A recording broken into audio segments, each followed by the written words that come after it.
Alright, let's talk about sound design.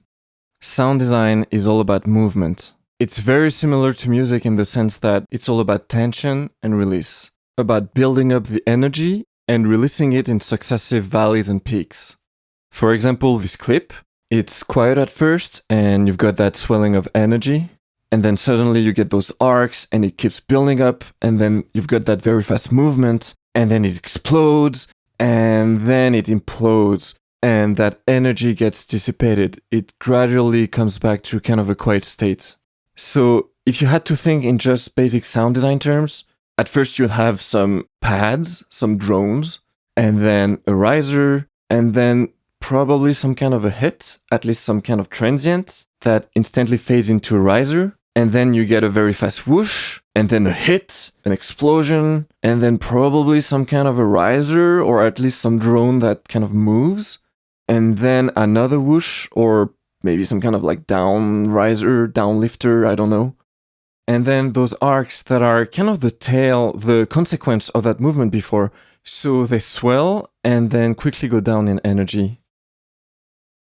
Just for this exercise, I spent the past few days creating what I would call building blocks. So building blocks is not a term that I invented. I know other sound designers use the same term. Building blocks are essentially basic components that you either record or synthesize to then use in your sound design to create specific assets. In this case, it's just a bunch of drones that I synthesized.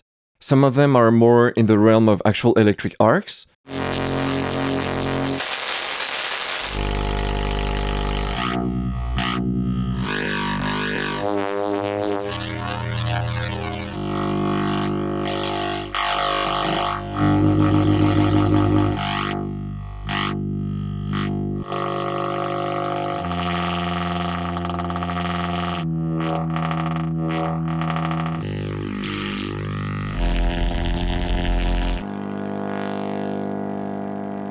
And others have more of a sci-fi type of feel.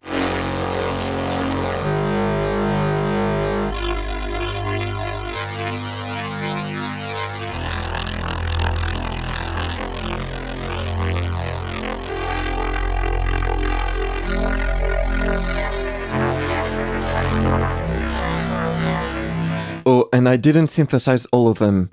Those two are actually a sample that I processed.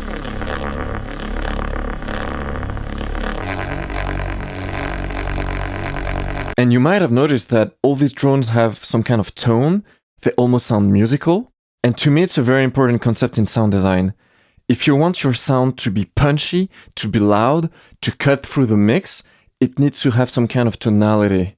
If it's only noise, it can be very satisfying in solo, but it will be completely drowned in a crowded mix. And it will never hit as hard, even in solo. For example, when I was teaching sound design to new people at my previous job, or even I did a few workshops at universities, I used fire samples to make fire spells, whooshes, risers as kind of an introduction to sampling. But I kind of strayed away from using fire, at least as an introduction, because I think that fire is tricky because it's so close to noise. And I actually have a very good example to this.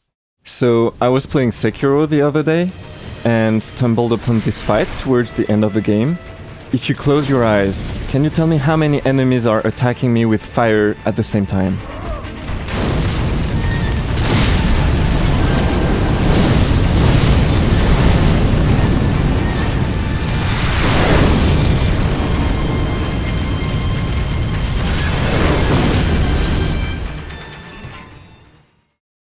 The answer is 5 of 4 different types.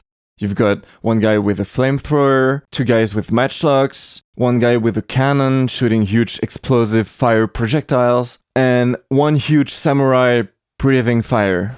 And then you have all the environmental fire on top of that. It's all such a mess.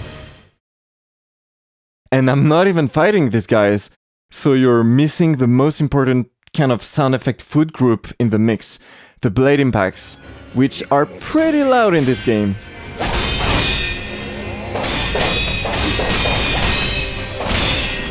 And by the way, those blade impacts are the perfect example of the opposite. If you have a sound that has a very clear tonality, it cuts through the mix like nothing else. Granted, in this case, the mix is way simpler because it's a boss fight and there's only like 2 people fighting and the music and stuff, but you see my point.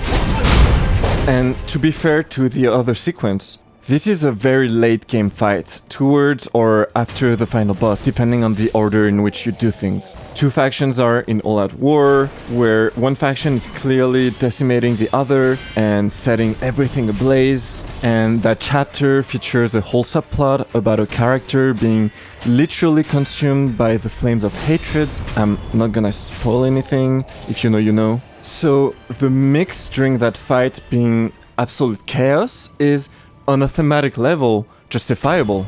Sometimes a quote-unquote good mix is not the strongest creative choice, but still, I don't think the sound design is doing a good job of supporting the gameplay during that fight sequence. If we come back to my building blocks, granted, those are kind of an extreme example of tonality and sound design. Since it's kind of a sci-fi scene with a lot of energy and stuff, I pushed the tonal aspect kind of far. Oftentimes we'll have to find a more subtle balance between noise and tonality. Also, we're gonna do most of the tutorial using those building blocks, but if you're looking for ways to make your own drones, pads, kind of like static building blocks, not static but like constant building blocks, I'll show a few techniques towards the end of the video.